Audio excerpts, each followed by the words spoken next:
పొదలకూరు పట్టణంలోని తెలుగుదేశం పార్టీ కార్యాలయంలో శుక్రవారం పార్టీ నాయకులు మీడియా సమావేశాన్ని ఏర్పాటు చేశారు.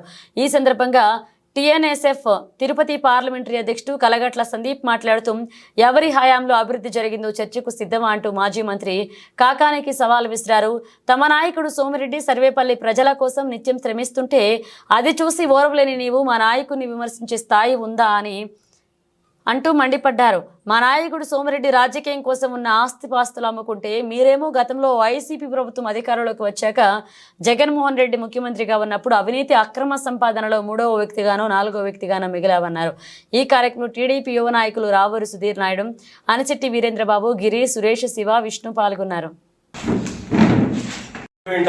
కాకాని గోవర్ధన్ రెడ్డి గారు ఈ ఓటమిని జీర్ణించుకోలేక రోజు మా నాయకుడు ప్రజల నాయకుడు సర్వేపల్లి శాసనసభ్యులు సోమిరెడ్డి చంద్రమోహన్ రెడ్డి గారి విషయం కక్కుతూ మాట్లాడడం జరిగింది. ఈ పండగల్లో కూడా ప్రశాంతంగా ఇంటి దగ్గర ఉండి పండగ జరుపుకోకుండా ఏదో సర్వేపల్లిలో అవినీతి అక్రమాలు పెరిగిపోతున్నాయి, నేను దాని మీద పోరాడుతున్నామని చెప్పేసి పల్లెల్లో పర్యటిస్తూ అసత్యాలు ప్రచారం చేస్తూ పబ్బం గడుపుకుంటున్నాడు.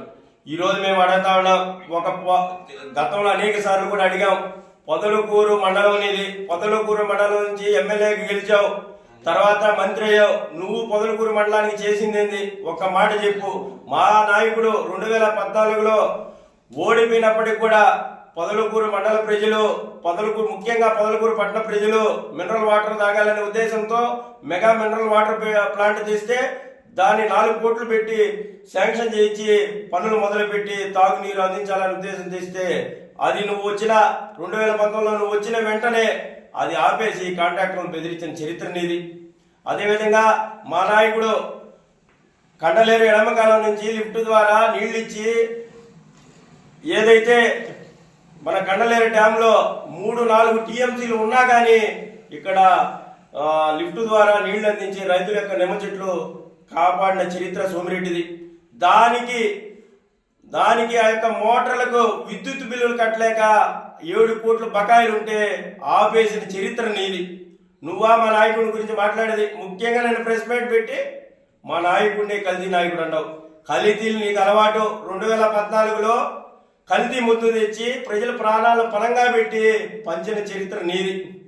అదేవిధంగా విదేశాల్లో ఆస్తులు ఉన్నాయని చెప్పి సోమిరెడ్డి చంద్రమోహన్ రెడ్డి గారికి వారి కుమారులకు విదేశాల్లో ఆస్తులు ఉన్నాయని చెప్పి తప్పుడు పత్రాలు తెచ్చి అడ్డంగా దొరికిపోయి ఏదైతే రోజు వెళ్ళి హైకోర్టు నుంచి బెయిల్ తెచ్చుకొని రోజు వెళ్ళి స్టేషన్కి ఒక హెడ్ కానిస్టేబుల్ ముందు చేతులు కట్టుకొని సంతకం పెట్టిన చరిత్ర నీది.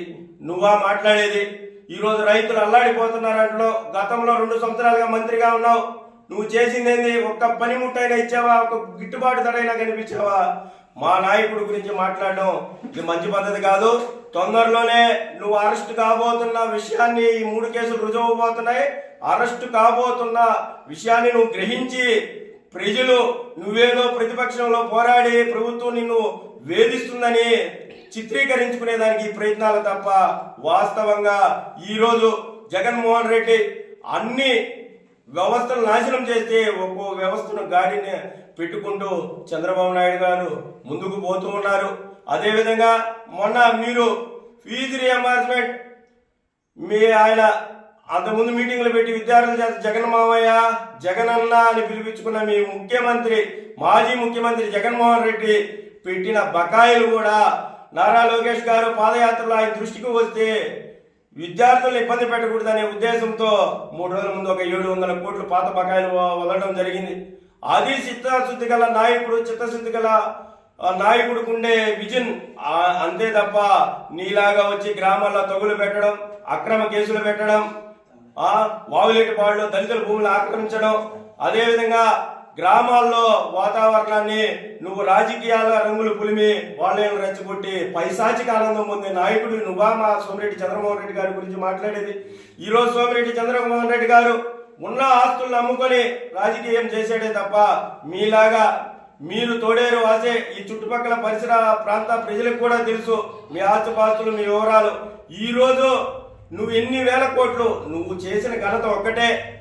రాష్ట్రంలో జగన్మోహన్ రెడ్డి గారు ముఖ్యమంత్రిగా ఉన్నప్పుడు 1000 కోట్లు సంపాదించిన దాంట్లో 3వ ఓడు 4వ ఓడు అవినీతి సంపాదన ముందున్నావు తప్ప నిన్న మాజీ మంత్రి గోవర్ధన్ రెడ్డి గారు మండలంలో పర్యటిస్తూ నిన్న ఇక్కడ ఒక ప్రెస్ మీట్ పెట్టి అవాకులు చవాకులు పేరటం మనందరం చూసాము.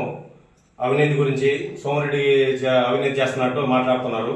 గత 5 ఏళ్లలో ఈయన ఎమ్మెల్యేగా ఉండి మంత్రిగా ఉండి ఎంత అవినీతి చేశాడో మన నియోజకవర్గ ప్రజలే కాదు, జిల్లా ప్రజలు కానీ రాష్ట్ర ప్రజలందరికీ తెలుసు. మంత్రిగా ఉండి ఈయన రాష్ట్రానికి కానీ మన నియోజకవర్గాన్ని ఒరగబెట్టింది ఏమీ లేదు, అవినీతి తప్ప, అక్రమాలు తప్ప. అలాంటి గోవర్ధన్ రెడ్డి ఈరోజు మన పెద్ద ఆయన సోమిరెడ్డి గురించి అవాకులు మాట్లాడుతున్నాడు. గోవర్ధన్ రెడ్డి గారు, మీరు చేసిన అవినీతి జిల్లా ప్రజలందరికీ తెలుసు. మీరు ఇప్పటికైనా బుద్ధి తెచ్చుకొని ఇలాంటి మాటలు తగ్గించుకుంటే మంచిది. మీరు ఎవరు చేయనట్టుగా ఏకంగా కోర్టులోనే దొంగతనం చేసిన కోర్టు దొంగ మీరు. రాష్ట్ర ప్రజలతో ఆరోగ్యంతో మీరు వ్యవసాయ శాఖ మంత్రిగా ఉండి మీరు జిల్లాకు కానీ నియోజకవర్గానికి చేసిన కనీసం ఈ కాలువలు కూడా క్లీన్ చేసిన పాపాన పోలేదు 5 ఏళ్లలో. చూడండి, నాకు తెలిసి ఏ ఊరికి పోయినా కానీ ప్రతి ఇరిగేషన్ కెనాల్ అన్ని కూడా నీట్గా చక్కగా బ్రహ్మాండంగా నీళ్లు పారుతున్నాయంటే అదంతా సోమిరెడ్డి గారు చేసిన ఘనత అది. మీరు ఎడమ కాలువ దానికి కరెంటు బిల్లులు కట్టగా ఆపేసిన చరిత్ర మీదైతే 65 కోట్లు పెట్టి దాన్ని తెచ్చిన చరిత్ర మా సోమిరెడ్డి గారిది. పదకొండు మండల ప్రజలకు అయితే తాగునీటికి ఇబ్బందిగా ఉంటే 4 కోట్లు పెట్టి దాన్ని తెస్తే మీరు దాన్ని కూడా మీ కమిషన్ కకృతి కోసం కాంట్రాక్టర్ బెదిరించి దాన్ని మూసేసిన చరిత్ర మీది. అలాంటి మీరు ఈరోజు సోమిరెడ్డి గారి గురించి టీడీపీ గురించి మీరు మాట్లాడుతున్నారంటే హాస్యాస్పదం అది. మీరు కోర్టులో ఇష్టపడ్డ కోర్టులు ఏకంగా మీ కమిషన్ల కోసం ఇది టోల్ గేట్ పెట్టి ఆ కోర్టుని చెన్నై పోయేటట్టు చేసిన అవినీతి పౌరులు మీరా మాట్లాడేది. బుద్ధి తెచ్చుకొని ఇంకోసారి ఇటువంటి మాట్లాడకుండా వీలైతే మంచి సలహాలు ఇచ్చి రాష్ట్ర అభివృద్ధికి, జిల్లా అభివృద్ధికి కానీ ఇట్లా నియోజకవర్గానికి కానీ మంచి చేసేటట్టు ఉండండి అని చెప్పేసి కోరడం.